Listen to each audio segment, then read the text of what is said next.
What's up mga paps? Ayun, nauto natin si Dina tumayo dun sa tabi ng mascot.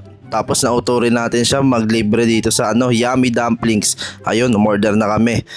Bali nag-ano kami dito, hotpot. Eto, pipili kami dito ng mga kung ano-ano. So ayun, namili kami. Yun, nakakuha kami ng malaking dahon. Tapos yung mga bola-bola, yung may noodles. Tapos sabi ni ate, pili kayo ng sabaw. Ayan, tinuro namin yung kulay orange na sabaw. Ganon-ganon lang, naluto na agad nila sa loob. Ayan, ang init po.